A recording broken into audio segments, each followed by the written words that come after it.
Hello everyone, this is Ruchi and welcome back to this channel. आज इस video में हम देखने वाले हैं अपना क्वेश्चन नंबर 20 एक्सरसाइज 14.1 का। तो बिना टाइम वेस्ट करे अपना क्वेश्चन नंबर 20 रीड कर ले। चलिए जी, so the question number 20 is suppose you drop a die at random on a rectangular region shown in figure 14.6। देखिए जी, क्वेश्चन ने बोला कि आपने एक डाई को इस रेक्टेंगुलर शेप के ऊपर, ये एक रेक्टेंगुलर रीजन है, इसके ऊपर आपने एक डाई को फेंका। ठीक, what is the probability that it will land inside the circle with diameter 1 meter। Simply आपसे पूछा है कि उस डाई की क्या प्रोबेबिलिटी है कि वो इस सर्कल के अंदर ही आके गिरेगा। ठीक है, अगर हमें सर्कल का डायमीटर दे रखा है, कितना है 1 मीटर, तो यहीं से हम देख लें कि भैया इससे हमारा रेडियस होने वाला है 1/2 मीटर। क्लियर है? वापस समझाऊं, देखो ये एक हमारा रेक्टेंगुलर रीजन है और इसमें एक सर्कल बना हुआ है। ठीक है, आपसे क्वेश्चन ने बोला कि हमने एक डाई थ्रो किया, उसकी सिंपली बस प्रोबेबिलिटी बताओ कि उसकी क्या प्रोबेबिलिटी है अगर वो डाई इस सर्कल के अंदर कहीं आके गिरे तो। ठीक है, कैसे कर सकते हैं? सिंपल सी बात है भाई, देखो टोटल आउटकम कैसे पता चलेगा? टोटल हमारा पूरा तो ये क्या है, रेक्टेंगुलर रीजन, तो ये हमारा टोटल आउटकम है। ठीक है, सर्कल में आने की क्या प्रोबेबिलिटी है भैया? सर्कल अपॉन रेक्टेंगल, है ना जी, सिंपल सी बात है ना। लेकिन ये सर्कल का पूरा ही एरिया कवर कर रहा है, सेम एज यहाँ कहीं भी कर सकता है, तो इसका भी एरिया कवर कर रहा है ना। तो हमें देखो क्या निकालना पड़ेगा, एरिया ऑफ रेक्टेंगल निकाल लें एंड एरिया ऑफ सर्कल निकाल लेते हैं। ठीक है, फर्स्टली हमें निकालना है एरिया ऑफ रेक्टेंगल। ठीक है, एरिया ऑफ रेक्टेंगल क्या होता है भैया? L into B. हमें लेंथ ब्रेथ दोनों मेंशन्ड है, लेंथ है 3 इंटू ब्रेथ है 2 मीटर, टोटल एरिया तो आ गया हमारे पास 6 मीटर। Is it okay? अपना एरिया ऑफ सर्कल भी निकाल लेते हैं। देन एरिया ऑफ सर्कल निकालने का रूल होता है भाई पाई आर स्क्वायर, है ना। पाई को एज इट इज पाई ही रहने देते हैं। रेडियस है हमारा 1/2, 1/2 इंटू 1/2, तो हमारा एरिया ऑफ सर्कल है पाई अपॉन 4। मीटर है तो मीटर, ये चीज क्लियर हो गई। मीटर स्क्वायर होता है ना एरिया तो। ठीक है जी, अब हमें प्रोबेबिलिटी निकालनी है कि हमारी वो जो डाई है हमारे सर्कल के अंदर जाके गिरे। ठीक है, पहले टोटल आउटकम लिख लें प्रोबेबिलिटी से पहले। देखो भैया, टोटल आउटकम क्या होने वाला है? पूरा ये रेक्टेंगल हमारा ही टोटल आउटकम है, इससे बाहर तो कहीं गिरेगा नहीं, या तो रेक्टेंगल के अंदर आएगा अदरवाइज सर्कल के अंदर आएगा। सिर्फ इतना ही आएगा क्योंकि इसी के ऊपर हमने डाई थ्रो किया है। ठीक है, तो टोटल आउटकम है हमारा area of rectangle which is 6 metre. 6 ही छोड़ दो। नाउ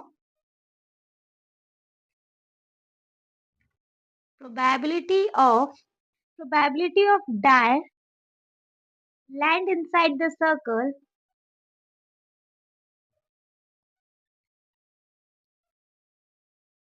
क्या होगी? अपना फेवरेबल आउटकम लिख लें।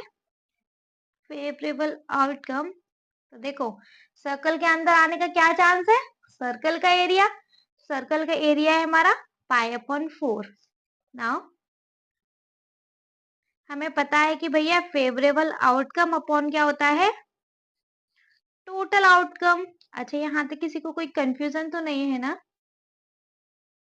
ठीक है, फेवरेबल आउटकम हमारे पास क्या है? पाई अपॉन 4, जिसका हमें डिवाइड करना है 6 के साथ। 6/1 ऐसे लिख लूं, यहाँ कर देती हूँ। पाई अपॉन 4 डिवाइड का साइन चेंज करके क्या कर लेंगे? मल्टीप्लाई का साइन, और ये इस साइड क्या हो जाएगा? रेसिप्रोकल। क्या आ गया भैया? पाई अपॉन 6 4 जा 24। प्रोबेबिलिटी क्या आ गई कि सर्कल के अंदर जाएगा? Pi upon 24। क्लियर है ये चीज? आई होप कोई डाउट नहीं होना चाहिए। स्टिल अगर कोई डाउट है तो प्लीज आप मुझे कमेंट सेक्शन में अपने कमेंट्स ड्रॉप कर लीजिएगा, मैं वापस से समझा दूंगी। ठीक है, तो वीडियो ज्यादा लेंथी नहीं हुआ है, एक और क्वेश्चन हम इस वीडियो में देख सकते हैं। तो चलो देखेंगे फिर अपना क्वेश्चन नंबर 21। हमारा क्वेश्चन नंबर 21 है a lot consist of 144 pen balls नहीं ball pens of which 20 are defective and other are good.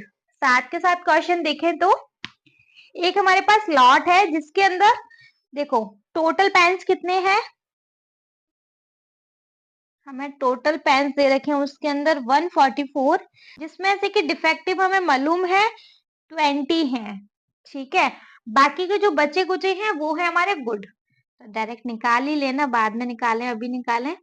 तो गुड वंस कितने हैं हमारे पास, मतलब अब बचे हुए कितने हैं, टोटल में से डिफेक्टिव माइनस कर तो गुड आ जाने 4 2 एंड 1।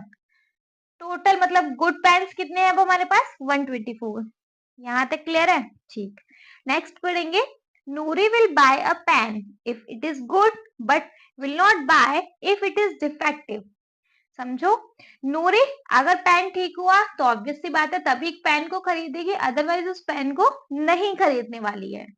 ठीक है, the shopkeeper draw a pen at random and give it to her. What is the probability that shopkeeper ने एक पेन उठाया रैंडमली कोई भी और उसको दे दिया। ठीक है, फर्स्ट पार्ट देख लेंगे अब हम। फर्स्ट पार्ट में है शी विल बाय इट, मतलब वो उसको बाय करेगी। अब बाय करेगी क्यों कर रही है, क्योंकि वो अच्छा पेन है। क्वेश्चन में ऑलरेडी दिया हुआ था कि अच्छा पेन होगा तो वो खरीदेगी, अगर खराब हुआ तो वो उसे नहीं खरीदेगी। अब यहाँ प्रोबेबिलिटी बतानी कि वो उसे खरीदेगी, खरीदेगी मतलब गुड पेन्स की प्रोबेबिलिटी बतानी है। क्लियर है? तो प्रोबेबिलिटी ऑफ नूरी या कुछ भी लिख लो, प्रोबेबिलिटी ऑफ गुड पेन्स लिख लो या probability of Noori will buy pens लिख लो, कुछ भी लिख सकते हो। भैया क्या प्रोबेबिलिटी होनी है, पहले तो लिख लेना अपना favourable outcome upon total outcome, है ना। फेवरेबल आउटकम क्या है भैया हमारा गुड पेन्स, क्योंकि खरीदने वाली है उनको और अच्छे कोई खरीदेगी तो वो है 124 अपॉन टोटल कितना है हमारे पास यहाँ 144। सिंपलेस्ट हो सकता है तो कर लेंगे, 2 6 4 2 2 4 2 6 12, आई मीन 2 7 14 2 2 4 2 3 6 2 1 2 2 3 6 2 6 12। आप कट पिट सकता है क्या? नहीं जी, प्रोबेबिलिटी आ गई गुड पेन्स की या फिर नूरी उनको बाय करने वाली उसकी प्रोबेबिलिटी क्या आ गई 31 अपॉन 36। क्लियर है? ठीक है जी, सेकंड पार्ट को देखेंगे। सेकंड पार्ट में बोला she will not buy it, मतलब वो उसको बाय नहीं करेगी। उसकी प्रोबेबिलिटी बताओ, तो बाय तभी नहीं करेगी अगर वो खराब होते हैं तो, है ना। दैट मीन्स अब हमें यहाँ बतानी है डिफेक्टिव पेन्स की प्रोबेबिलिटी। बताएंगे probability of getting defective pen या Noori will not buy pen, कुछ भी लिख लो। बस यहाँ लैंग्वेज थोड़ा सा घुमा दे कि बच्चे कंफ्यूज हो जाए, अदरवाइज सिर्फ और सिर्फ गुड वंस और डिफेक्टिव वंस की प्रोबेबिलिटी बतानी है।